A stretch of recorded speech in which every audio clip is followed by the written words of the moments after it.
Ok, pessoal, então bom dia a todos os colegas aqui, né, participantes do Coletivo Praxis.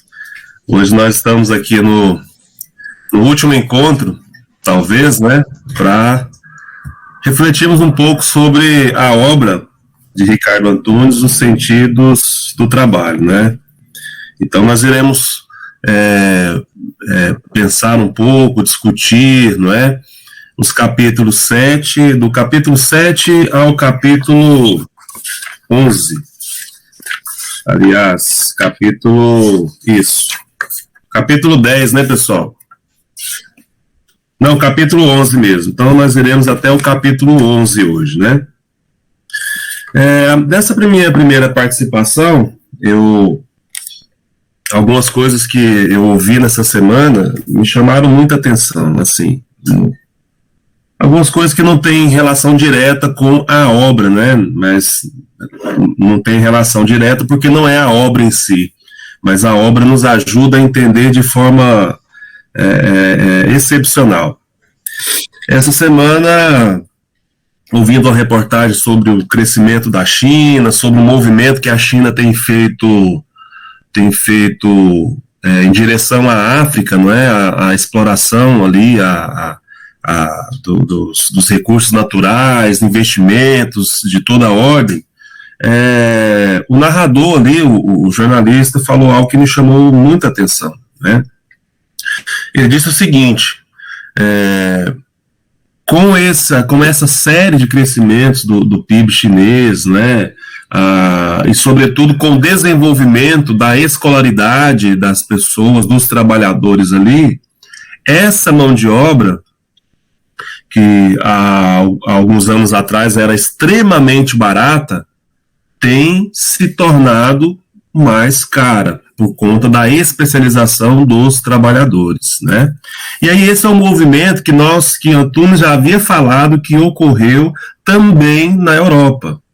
Quer dizer, os trabalhadores se qualificando, mão de obra mais cara, e as grandes indústrias, os grandes conglomerados industriais, tratam logo de buscar outros mercados, sobretudo os emergentes, que vão apresentar ou que vão lhes oferecer uma mão de obra menos qualificada e, portanto, mais barata. Então, a China, nesse momento, tem feito esse movimento de olhar para fora, né, de deixar de explorar somente ali a mão de obra interna e agora passa a explorar uma outra mão de obra. Então, a relação que faço com a obra, embora, ao meu ver, Antunes já fala disso o tempo todo, né, no livro, dessa relação do trabalho, da exploração do trabalho apenas pelo capital, apenas com o objetivo de promover a mais-valia, o ganho real, etc., há um problema também da ciência do desenvolvimento tecnológico, porque ela também se alinha aos pressupostos do capital, né? E a gente já havia visto isso anteriormente. Quer dizer, a ciência se desenvolveu e se desenvolve não objetivando o bem maior, que seria cuidar das questões humanas, né? Seria oferecer outras possibilidades com vistas a tentar combater a degradação que os trabalhadores vêm sofrendo. Não, ela está a serviço também do capital. E aí, pensando aqui, já para encerrar essa primeira parte, pensando aqui no nosso contexto, como é que a gente sairia, não é? Ou como é que a gente promoveria, ou se isso já ocorreu também, não é? Talvez a gente pode até discutir sobre isso, se houve uma qualificação do trabalhador aqui no Brasil, não é? E aí nós vamos pensar quando é que isso aconteceu. Talvez eu acredito que em um determinado tempo isso possa ter ocorrido, né? Sobretudo de 2005 para cá, mas olhando para essa lógica do capital, pensar em qualificação do trabalhador no Brasil, pensando nessa lógica histórica, também é vislumbrar essa possibilidade de fuga de grandes empresas daqui para outros mercados, né? E fazendo assim ainda criar mais problemas, né, de empregos formais em nosso país, né. É claro que a gente sabe que foram as escolhas, né, que a elite brasileira, a elite econômica fez, né, e nós já vimos isso em outras obras. O Brasil se coloca no mercado mundial como um celeiro, né, o grande celeiro do planeta, portanto ele está aí voltado para a produção primária, né, sem pensar muito na questão da industrialização. Então, para problematizar, isso aqui é uma questão assim bem pessimista, vendo esse movimento histórico que tem ocorrido, talvez apregoar a qualificação nossa e dos trabalhadores no Brasil seja um tiro no pé nesse sentido, nessa lógica aqui. Então a gente precisa pensar para além dessa lógica que está posta, né? Porque nessa lógica a própria qualificação já representa um risco para o trabalhador brasileiro e de outros lugares do planeta também, né?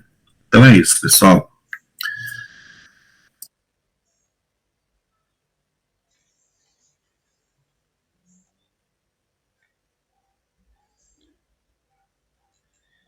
O Maurício caiu, é você, Eliane.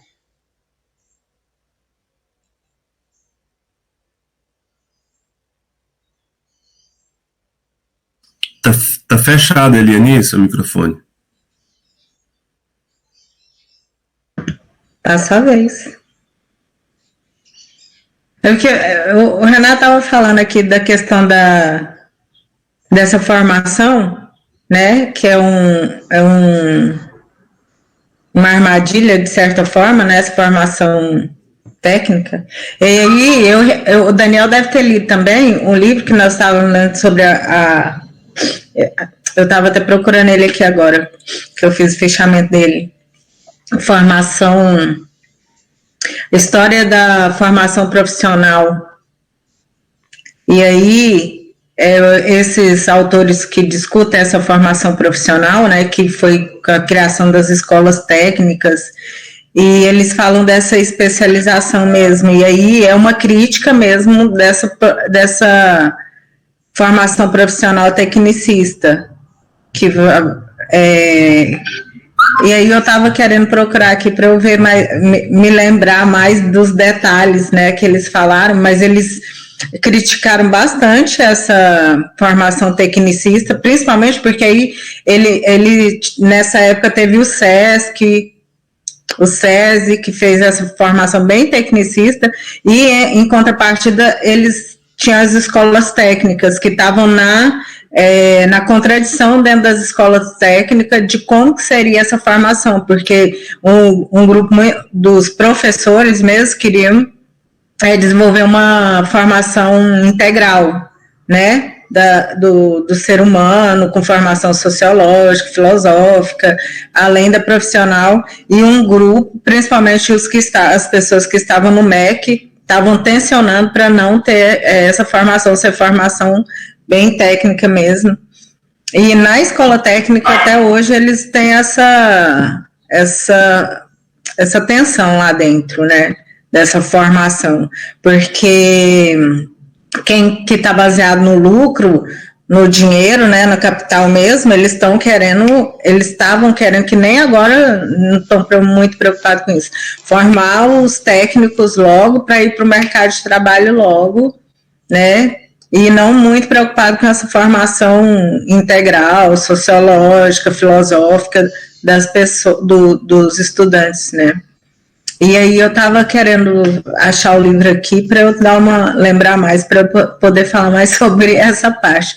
Mas o Daniel também deve ter lido esse livro aí, porque ele fazia parte da bibliografia que a gente ia fazer, que melou, né? Mas aí eu me lembrei dessa história que tem um livro que chama História e Formação da Educação Profissional, que vai falar sobre essa questão, e vai entrar muito nessa questão do trabalho, né? Como que eles estão pensando sobre isso.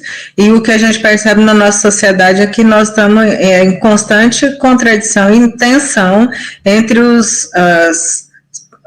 as pessoas que têm uma visão tecnicista mesmo do capital, do mercado, e das pessoas, diria, progressistas, né? No texto mesmo está escrito essa palavra, progressistas, que procuram a formação integral para a transformação da sociedade, né? Inclusive com a transformação do sistema econômico, né? Que não seja esse sistema capitalista. Essa parte, porque eu estava tentando lembrar mais partes aqui. Daniel?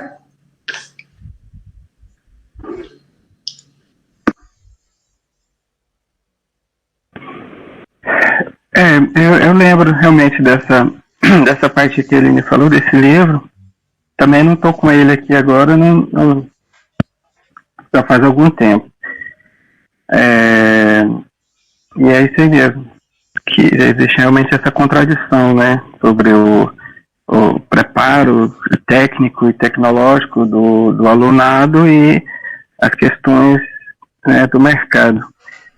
Eu me lembro de um debate que também já aconteceu em outros momentos, na escola mesmo de ensino médio, né, onde estavam questionando lá, temos que preparar o nosso aluno para o mercado de trabalho, né. Aí eu fico pensando assim, e eu disse assim, nosso aluno já está no mercado de trabalho, né, e ele é a mercadoria.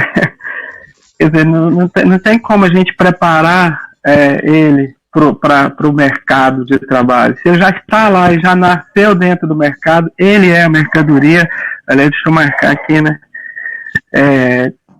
o máximo que a gente pode fazer é justamente instrumentalizar ele para poder ele pelo menos saber aonde que ele está, né? Saber, pelo menos tomar um pouco de consciência de que ele que é a mercadoria e como que ele vai sair dessa, né, dessa armadilha. Bom, e um destaque que eu fiz aqui no capítulo 7, está na página 122, porque a obra, né, do Ricardo Antunes, ela se propõe a questionar uma tese, né, que foi levantada durante um certo tempo, lá no final do século XX, né, de que o trabalho teria perdido a centralidade, né, das relações humanas, das relações de produção, né, que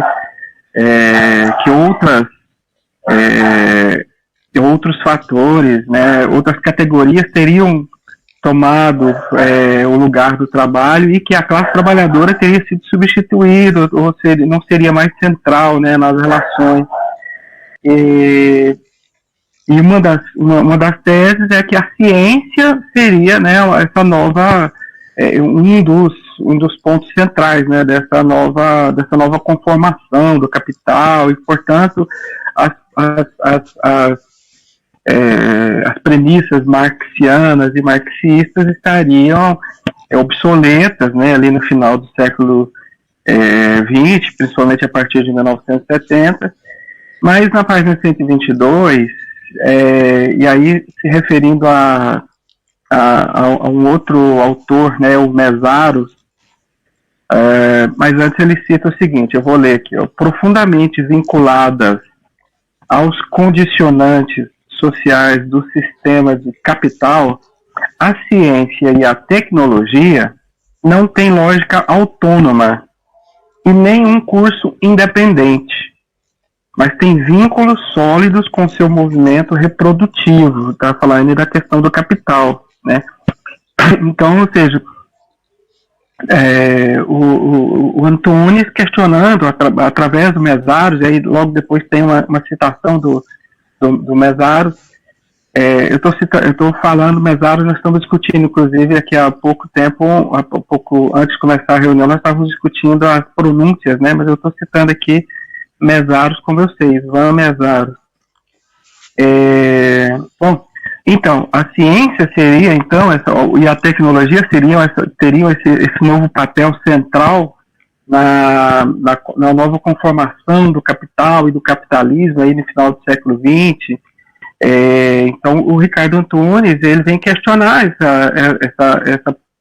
essa postulação, justamente porque a ciência e tecnologia não tem essa lógica autônoma, eles não estão desvinculados, estão a serviço do capital, estão a serviço da reprodução também do capital, e para isso tem que estar ligado, né, tem que estar intimamente ligado com a questão do trabalho e com a questão do trabalhador, né, como o Borges lembrou ali há pouco, né, os trabalhadores sendo melhor preparados, né, com cursos técnicos e tecnológicos e tudo mais para preparar melhor eles para o mercado de trabalho, seja lá na China ou na África ou aqui no Brasil, né? Então, assim,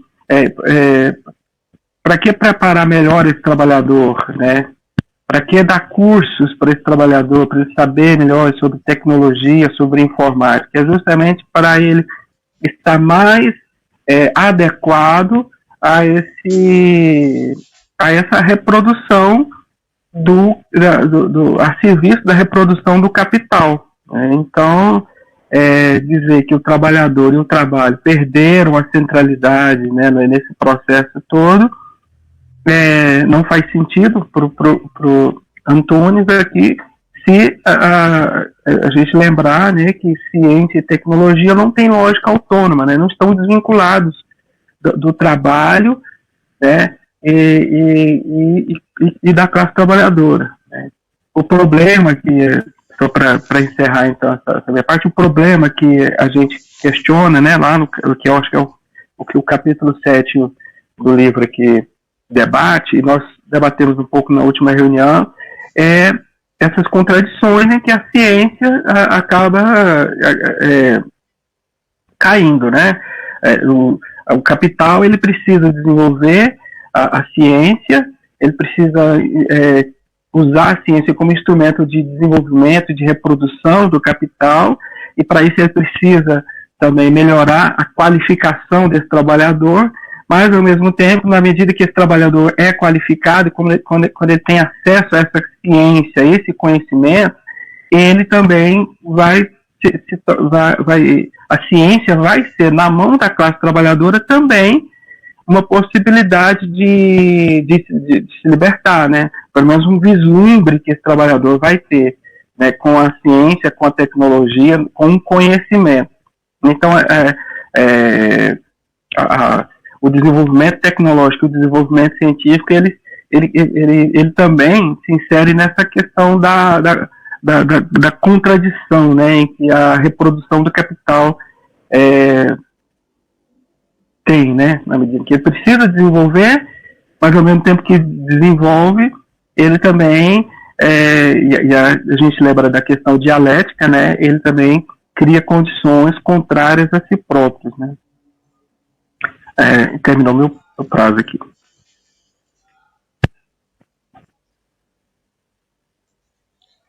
Vou marcar aqui. É interessante, acho que isso que foi colocado aí pro Daniel, o Renato e a Eliane falou, essa questão da centralidade do trabalho, que ele vai dedicar aí um capítulo, né, depois vai continuar falando sobre isso. Isso foi assim muito questionado, assim, desde a partir da década de 80 e 90, em que muitos países europeus passaram por estágios, se eu puder dizer assim, pós-industrial, né? Você teve ali assim a transferência de muitas fábricas justamente por tigres asiáticos, né? Brasil, México, China. E assim você teve vários países europeus assim que tinham a fábrica, mas assim grandes fábricas foram para essas regiões.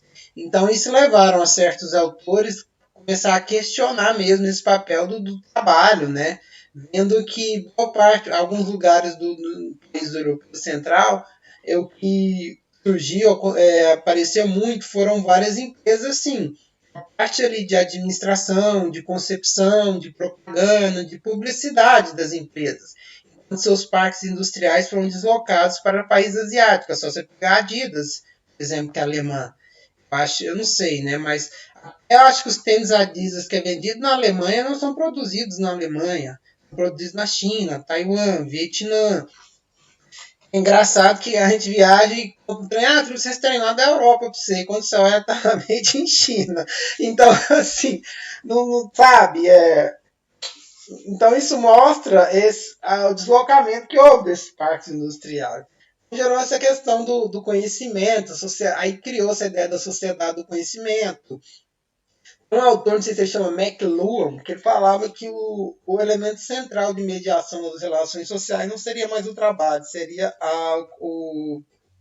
a comunicação, né? Igual o Habermas fala. Renatão, Oi. Renatão, eu ganhei uma camisa, minha prima trouxe da Europa pra mim, né? Ah.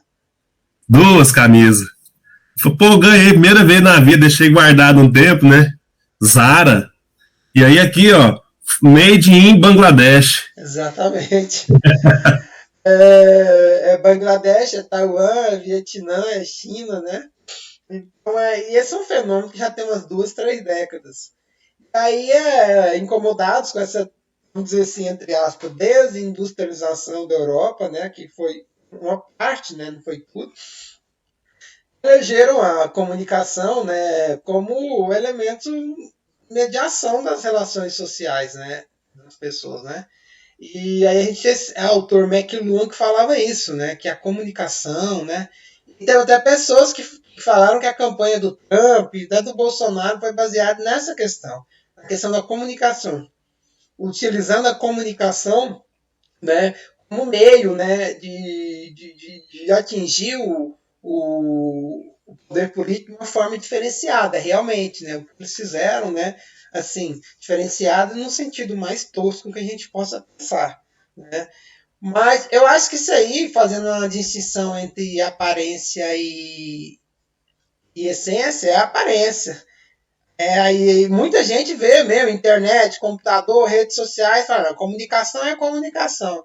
Mas a base, para mim, continua sendo o trabalho. Depois ele vai falar mais na frente sobre essa questão teleológica. Porque é o que eu falo, antes de fazer qualquer coisa no mundo, o ser humano tem que trabalhar. Todo mundo. A não ser aquele que tem outras pessoas que trabalham para si. Então essa, para mim, é uma questão primordial. Aí só tentando fechar agora, para mim essa é uma aparência, não é com o desenvolvimento fetiche da tecnologia, mas uma aparência, a essência para mim ainda do trabalho está lá, mas isso gera um fetiche e deságua até nessa questão da ciência. Estava vendo a revolta da vacina com os alunos meus do 9º ano. Engraçado, né, Daniel, como os positivistas, que eram os senhores da ciência no início do século XX no Brasil, determinaram que todo mundo tinha que vacinar, não esclareceram a população, e deu uma revolta que durou, não sei, foi 4 dias lá, que o povo virou bonde de cabeça para baixo, e maior, tipo assim, e esses positivistas definiram que a ciência ia mandar, então tinha que acontecer daquela forma.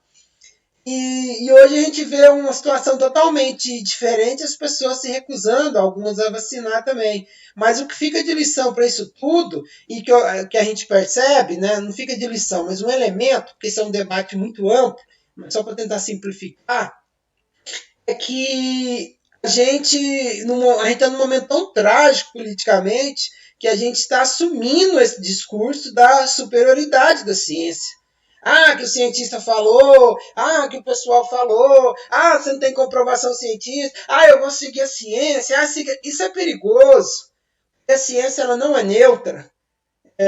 A gente pode até utilizar isso agora, mas a ciência não é neutra. Amanhã ou depois ela pode estar voltada justamente contra os interesses da classe trabalhadora, né? Então, assim, é tudo complexo. Não é dizer a ciência, eu renego e não vou vacinar. Não, a ciência é tudo, não vou vacinar. Então, assim, existem muitas coisas sendo jogadas e sendo construídas nos discursos e muitas vezes nós que somos progressistas estamos embarcando nesse discurso da ciência e que a ciência domina e que a ciência é isso, se a ciência falou eu vou fazer, se a ciência... Outro lado, né? A gente tem que ter cuidado com isso. Talvez no momento que a gente está agora, esse é um discurso mais assim assertivo ou mais assim mais próximo da gente, mas é uma complicação. A ciência não é neutra, nunca foi neutra. Ela sempre trabalha para aqueles que detêm o poder do capital. Eu encerro.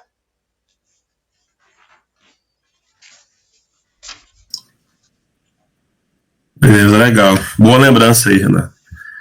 Porque realmente esse discurso a gente tem assumido sem muita reflexão, né? De que agora devemos nos orientar tudo totalmente cegamente pela ciência. É claro que isso aqui é entre nós aqui, né? A gente reconhece também que há uma negação total através de fake news, etc., por grande parte da sociedade. Mas que cabe uma reflexão mesmo de nossa parte, isso é uma verdade. Agora, nessa outra parte... Só um adendo. Eu estava até vendo aquele Miguel Nicoleles, que é uma grande autoridade, falando sobre a questão das pessoas morrer, essas coisas todas, né? Ele tem muita experiência, mas no discurso dele, só num pedacinho que ele falou, não, porque para ter tudo isso eu defendo uma renda auxílio emergencial de R$ 1.500. E voltou para o discurso científico dele. Então, quer dizer, o essencial ali sobre quais condições a população vai fazer isolamento. Você falar 90% sobre as condições sanitárias, sobre as consequências, depois em uma vírgula isso fala, mas tem que ter um auxílio emergencial de 1.500. Mas voltando aqui, quer dizer, o discurso científico, ele se homogeneizando o debate. Desculpa interromper. Não, beleza, Renatão, é isso mesmo. Nessa outra parte aqui, eu gostaria de falar sobre... vou falar um pouquinho, né, do capítulo 7 e depois vou passar para o capítulo 8. Aqui tem uma questão aqui que eu ainda não havia escutado, né? Claro que para vocês talvez seja uma coisa assim já mais clara, mas a associação da alienação como um instrumento do próprio capital, né, utilizado pelo próprio capital com o objetivo da sua subsistência, né? Na página 132, ele fala o seguinte: como a alienação é a produção do capital realizada pelo trabalho, ela deve ser entendida como atividade, estando sempre em disputa. Em outras palavras, a alienação é a luta do capital para sobreviver, a luta do capital para subordinar o trabalho. É a luta incessante do capital pelo poder. A alienação não é um aspecto da luta de classes, ela é a luta do capital para existir. Então, e aí, indo para o capítulo 12 e refletindo sobre a centralidade do trabalho apresentado por Lukács, né? E, obviamente, né, essa discussão é marxista, foi trazida por Marx. Nesse sentido, eu entendo hoje bem melhor, né, o porquê da colocação do trabalho como central, né, nesse processo de discussão de luta de classe, etc. Porque, assim, quando a gente fala de alienação, né, quando a gente fala em trabalho, quando a gente fala da questão do tempo livre, né, das questões que envolvem, por exemplo, essa eterna cobrança da autoformação, da formação continuada, e a gente volta lá no começo da nossa fala, quer dizer, é dado ao trabalhador a obrigação de sempre se atualizar, de sempre se formar, com vistas, hipoteticamente, de atender as demandas desse novo mundo de trabalho, na verdade, é uma tentativa de alienar o ser humano de todo o processo, né? Inclusive sugar o seu próprio tempo livre. Quer dizer, as possibilidades que o trabalhador poderia, né, durante um tempo livre ali, de ter um estalo, né, de tomada de consciência, até isso lhe é retirado, né? Então, nesse sentido, esse processo de alienação é muito forte, porque quando a gente pensa nessas novas diretrizes, nesses novos discursos de colocar o trabalhador como protagonista, como produtor do conhecimento, como cara, como a pessoa que se autoforma, né, que se prepara, né, no sentido de buscar novos conhecimentos, a gente vê que, no fundo, não tem nada de humano, de humanizador nisso, né? A intenção é alienar, afastar o trabalhador, a pessoa, ainda mais dessa busca por se encontrar, não é? Como humano, como humanidade. E daí, no capítulo 8, na página 142, sobretudo, Lukács, ao falar da centralidade, né, do trabalho, ele lembra que por meio do trabalho, né, um processo que simultaneamente altera a natureza e autotransforma o próprio ser que trabalha, né?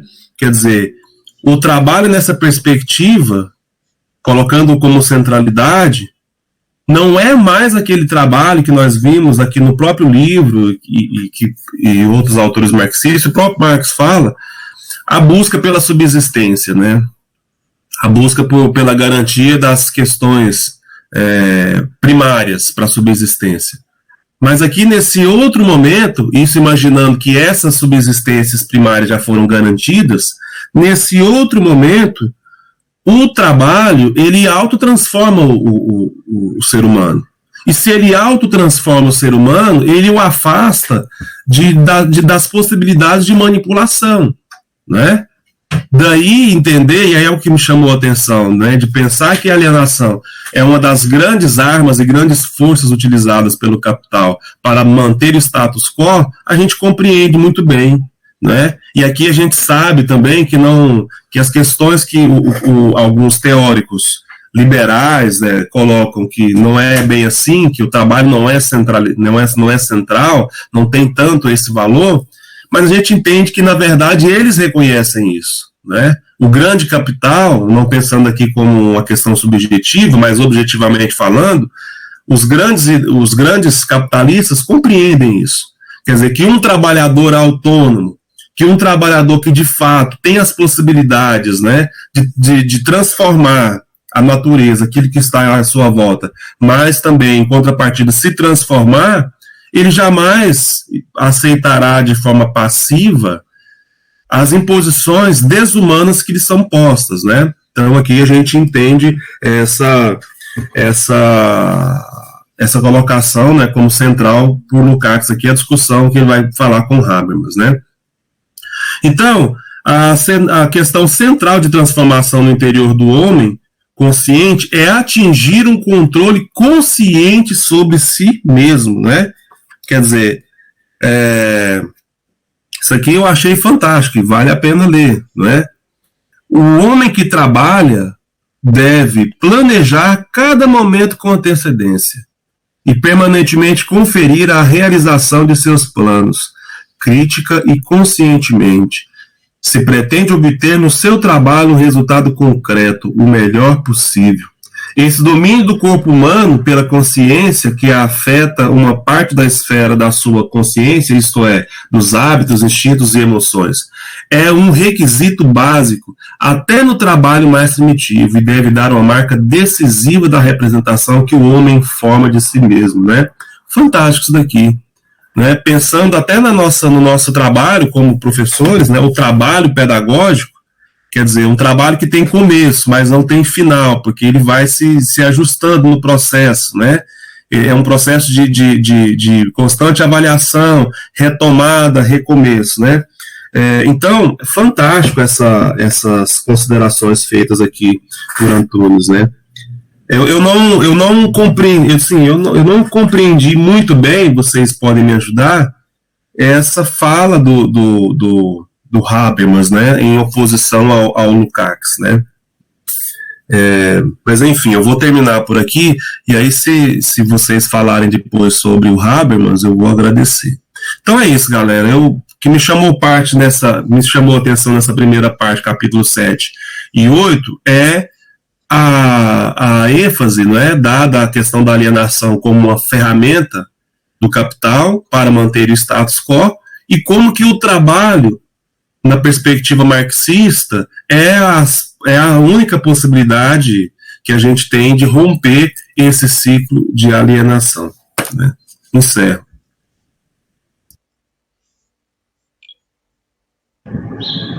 Então, quando vocês estão falando, eu estava pensando e estava vendo essa parte do capítulo 7 mesmo que eu estava lendo e questionando comigo mesmo essa questão da ciência, né? Aí eu acredito que nós temos que ter a atenção e cuidado de... Obviamente que a ciência é produzida por seres humanos e essas pessoas, ela têm suas concepções de mundo.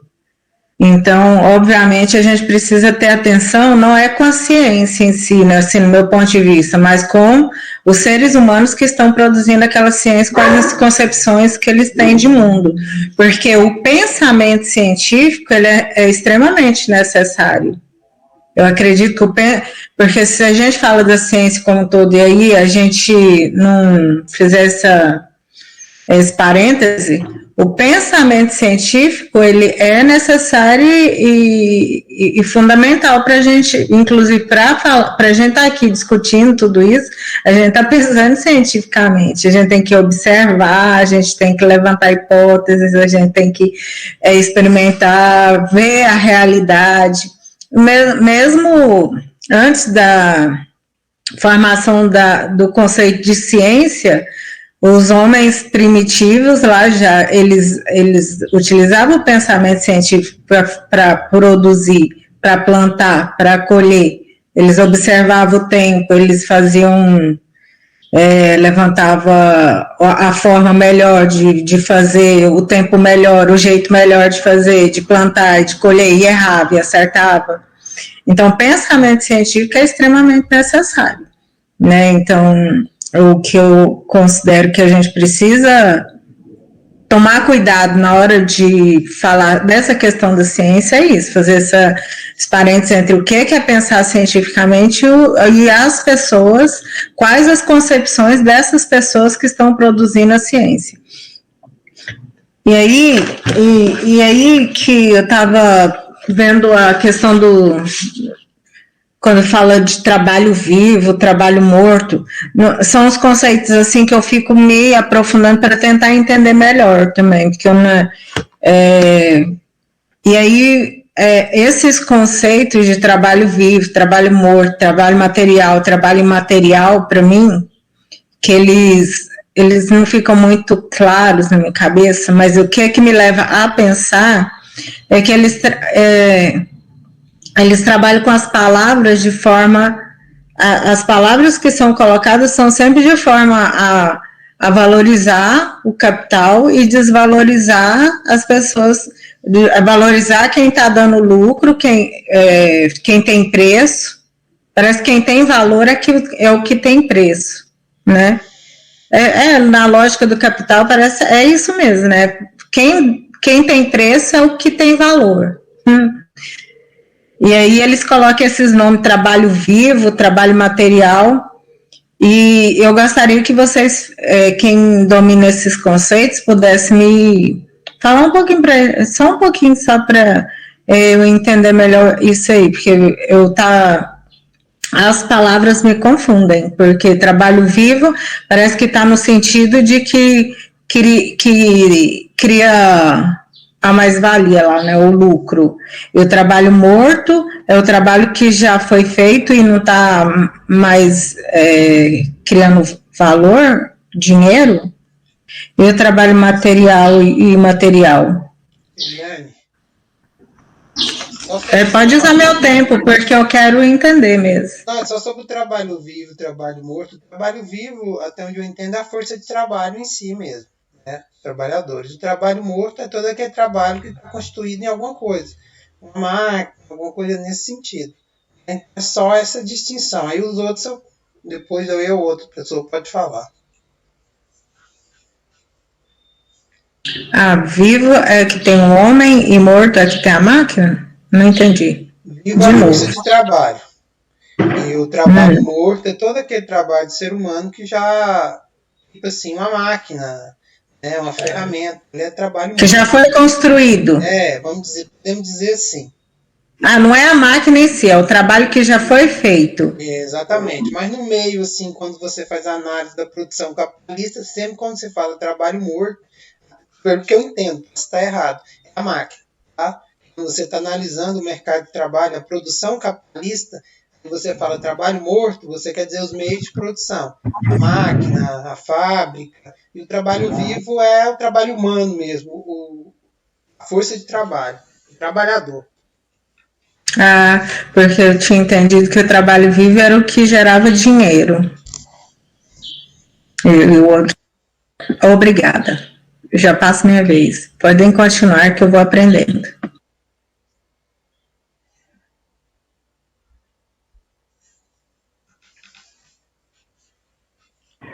Bom, aqui no capítulo 8, eu fiz alguns destaques aqui, né, sobre a questão da centralidade do trabalho, né, e esse debate aí entre o Lukács e o Habermas, né.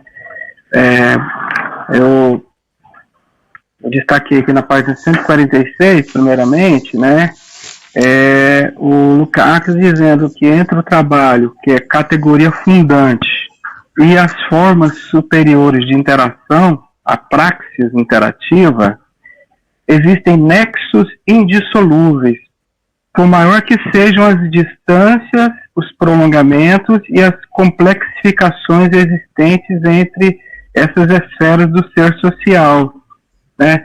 Então, na verdade, tudo é trabalho, né? Como o Regis falou, cada coisa que você vai fazer, você tem que trabalhar antes, alguma coisa está ligada ao trabalho. Então, por mais que exista uma distância aí entre o trabalho braçal e o trabalho intelectual, por exemplo, mesmo o trabalho intelectual, o trabalho tecnológico, quem trabalha com comunicação, com marketing, com análise de dados, tudo isso, e por mais que esteja distante, né, da força, do uso da força do trabalho, está ligado de alguma forma fundantemente, né? O trabalho é essa categoria fundante de todas essas relações aí, pelo menos é assim que eu estou entendendo, lá na página 146. Por mais, né, por mais que hajam prolongamentos e complexificações existentes nessas todas essas relações aí. Então não dá para deixar de lado a questão do trabalho. O Lukács respondendo, né, ao Habermas. E na página 205 vai haver um questionamento aí sobre a diminuição da classe operária industrial tradicional, né, aquela lá da Europa e dos Estados Unidos dos anos 50 e 60, né? Lá nos anos 70 vai haver essa diminuição. Então ele fala: paralelamente efetivou-se uma significativa subproletarização do trabalho, decorrência das formas diversas de trabalho parcial, precário, terceirizado, subcontratado, vinculado à economia informal, ao setor de serviços, etc. Está na página 205, inclusive, né, essa assertiva dele aí. Então, diminuiu a classe operária tradicional, então diminuiu a classe trabalhadora, né? A gente tem que lembrar que o trabalhador, empregado ou não empregado, desempregado, ele é classe trabalhadora também, e ele está sempre trabalhando, né? A gente não para de trabalhar nunca, empregado ou desempregado, estamos sempre fazendo alguma coisa, mesmo que seja para mover todo esse sistema que está aí. Está tudo interligado, está tudo ligado como uma rede, né, mundial. Então, assim, o que vai acontecendo, né, com esse trabalhador que está sendo expulso da fábrica? Ele não está deixando de ser trabalhador, né? Ele vai ligar com o setor de serviços agora, mas de qualquer maneira ele vai continuar trabalhando, produzindo. Só que agora com essas formas de trabalho, precário, terceirizado, subcontratado, né, que é o subproletarizado, né? Então, assim, é uma grande quantidade de pessoas que está sendo colocada, né, nesse mundo de trabalho precarizado, precário, parcial, terceirizado, subcontratado.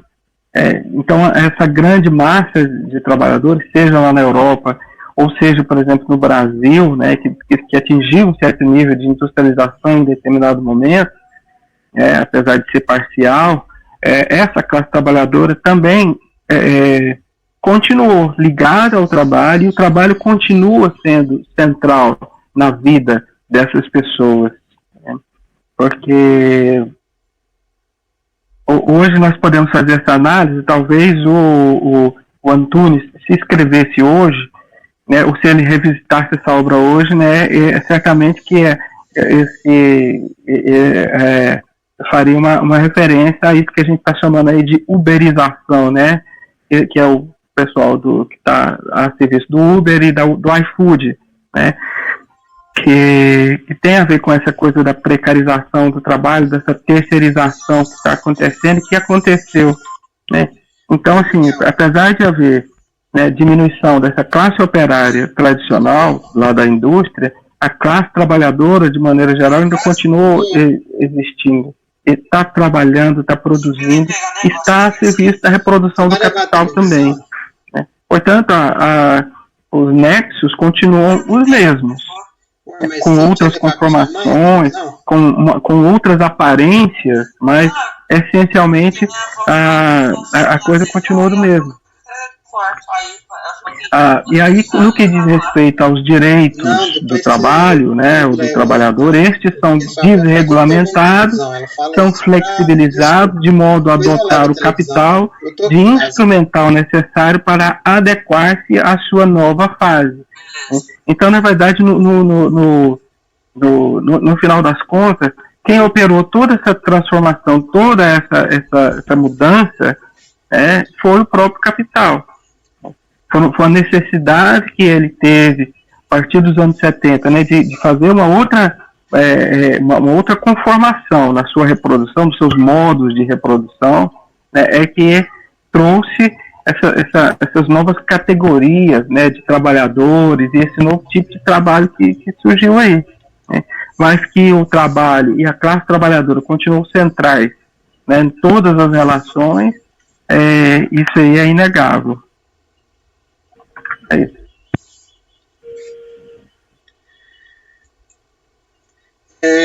Só a questão, Eliane, é sobre o trabalho material e material que eu entendo. Acho que assim, pegando da letra mesmo, né? O trabalho material é que gera alguma coisa de concreto, né? Por exemplo, o cara que faz computador, por exemplo. E o trabalho imaterial é mais um trabalho considerado intelectual, de concepção. O nosso trabalho de professor, por exemplo. O trabalho de engenheiro. Mas o engenheiro, o trabalho dele vira um prédio, mas não é ele que assenta o tijolo. Quem assenta o tijolo é o trabalhador. O designer de automóveis, o trabalho dele vira um automóveis, mas não é ele que vai lá colocar a porta e os negócios no automóvel. É a máquina ou o metalúrgico ali, né?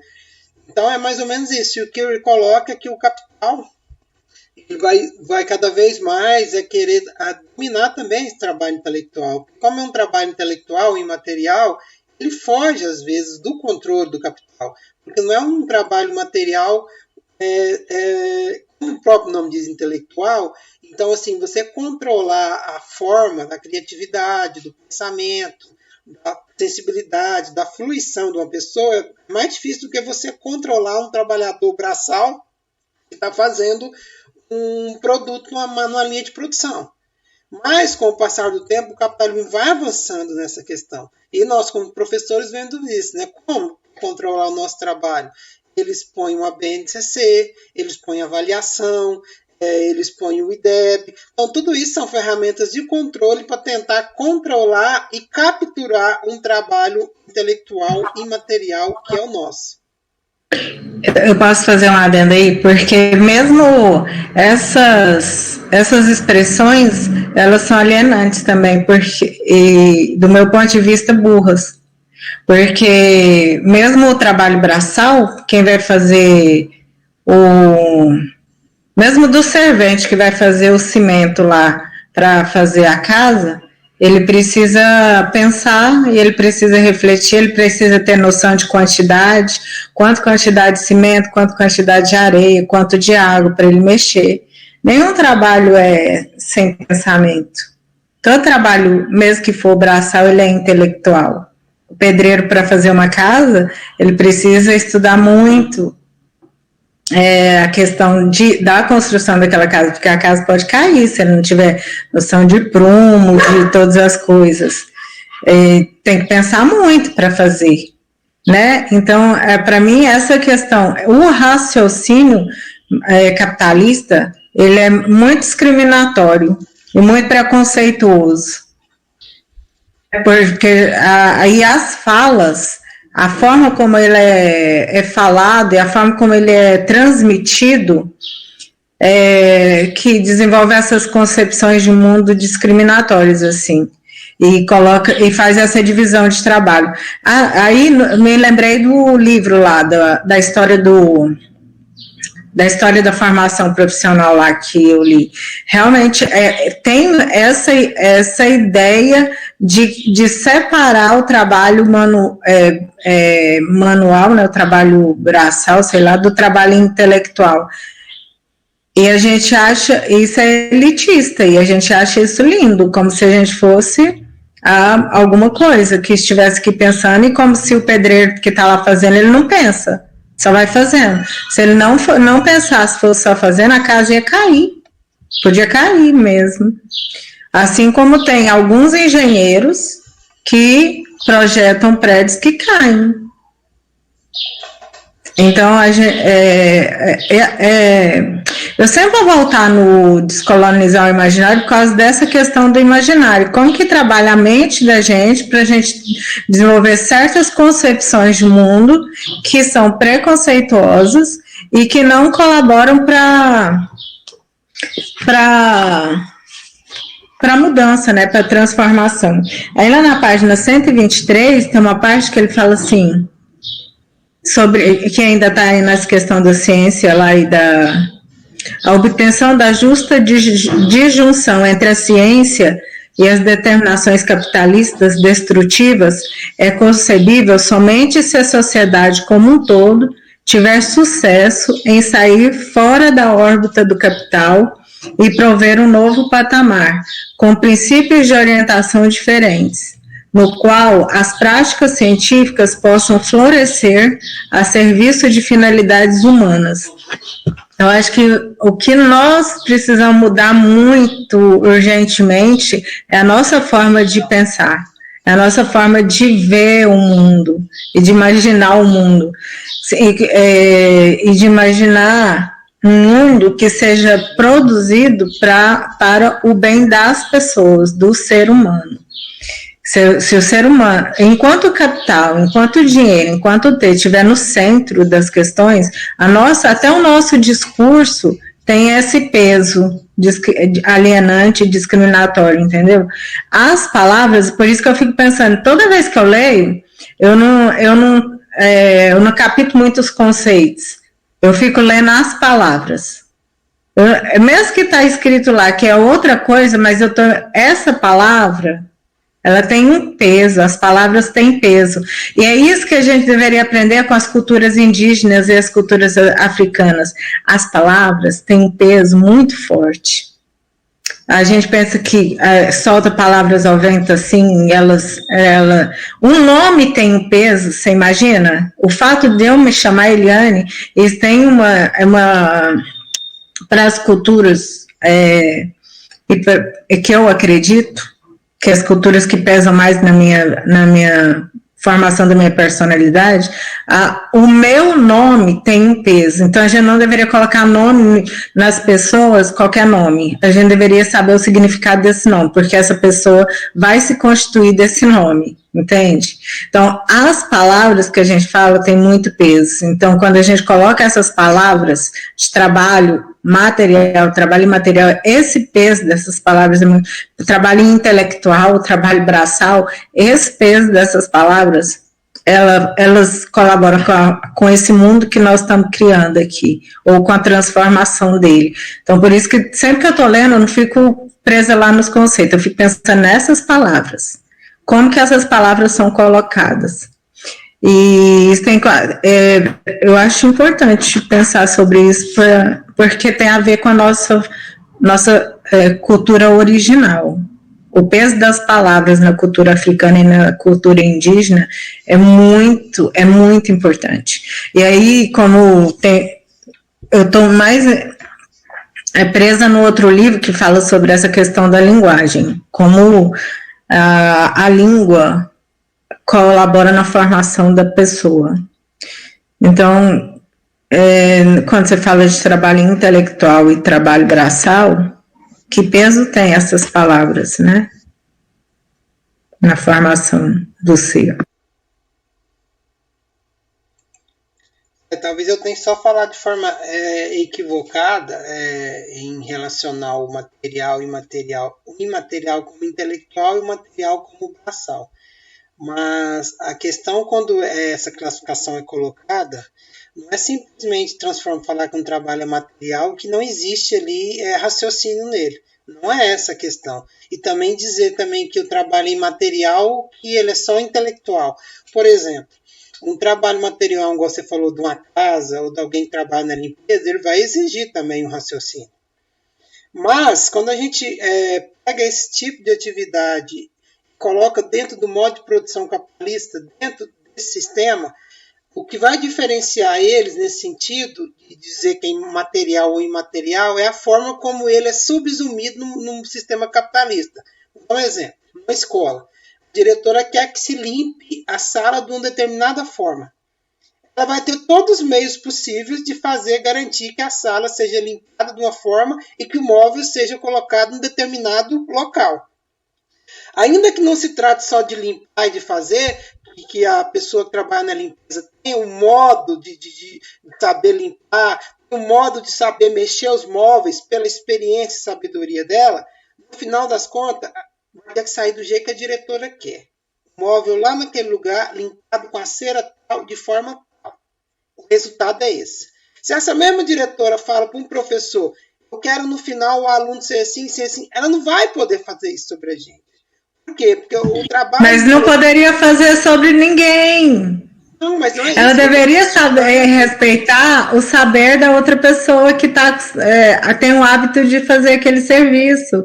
Só que é a mentalidade capitalista mesmo que é discriminatória e preconceituosa, porque ela não poderia falar daquela forma com uma pessoa que está acostumada a limpar e acostumada a fazer as coisas. Ela deveria dar voz para aquela pessoa, para a pessoa ensinar até para ela as melhores formas de fazer. Não se trata aqui de um problema ético, de pode, não pode, deveria ou não deveria. Suponhamos que seja uma coisa boa.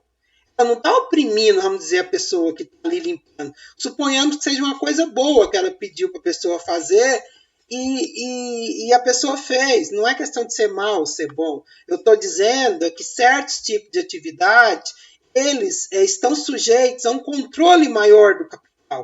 Essas atividades, a maioria das vezes, são atividades materiais. Porque você, por exemplo, faz um estante para mim, você pede para um cara ali, o cara faz a estante. Você vai ter todo o domínio no final, falar, cara, essa estante não ficou do jeito que eu queria, eu pedi de um jeito, você fez de um jeito, eu pedi de uma madeira, você pôs outra, eu pedi com acabamento, você fez outro. Ponto. É a natureza da atividade. Agora, quando você vai para um serviço, por exemplo, show de música, uma aula, outra coisa, isso foge, porque os elementos intelectuais, a sensibilidade, eles estão muito mais presentes numa aula, num show de música, no instante.